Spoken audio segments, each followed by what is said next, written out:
Hello, and welcome to 3 Things You Need to Know This Week. This is our regular series designed to help you sift through the noise across financial media and better understand what really matters for markets. And now, here are the 3 things you need to know this week. First up, U.S. tariff fears and inflation. Last week's tariff-related volatility has many investors spooked.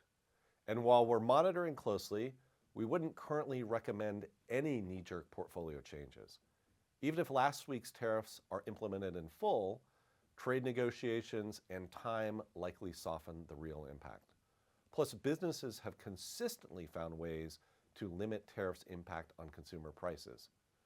And with over 70% of U.S. GDP tied to services, which aren't directly hit by these tariffs, we think the bigger driver of inflation remains money supply.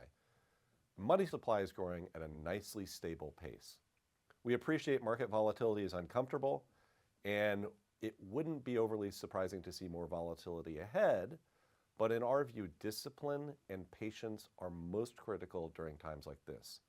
This still looks more like a short-term correction to us than the start of something much worse, so we think that patience will pay off here.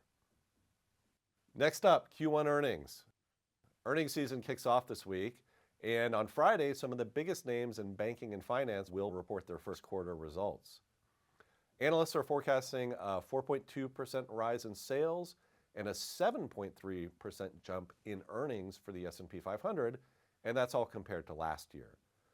Within that, healthcare and technology are expected to lead the charge, though growth is predicted across most sectors.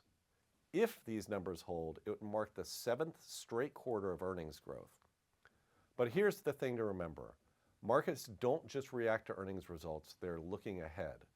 Stocks often move well before the numbers are out, so while these reports are important, the bigger picture of where the market may be headed relies on a whole host of other global economic factors all around the world, including political developments and the broader overall trends in investor sentiment. If you're a long-term investor, tracking Q1 earnings and sector growth can certainly help you spot industries with strong potential. But staying aware of trends in broader market drivers can help you really adapt your portfolio over time. Finally, U.S. Tax Day. Tax Day is just around the corner. April 15th, 2025 is the deadline to file most individual, trust, estate, or gift tax returns for the 2024 tax year. Need more time? You can request an extension for filing until October 15th. But importantly, remember, an extension only applies to filing your return, not paying what you owe.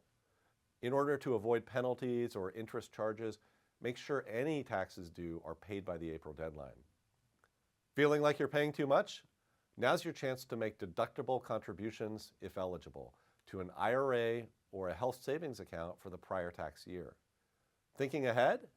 April 15th is also the deadline to make Roth IRA contributions for the prior year, helping you plan for future tax savings. And if filing feels overwhelming, you're not alone.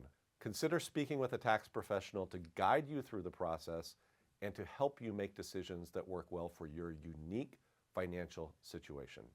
And that's it for this episode of 3 Things You Need to Know This Week. For more of our thoughts on markets, check out This Week in Review. That's released every Friday. You can also visit fisherinvestments.com. Thanks for tuning in, and don't forget to subscribe.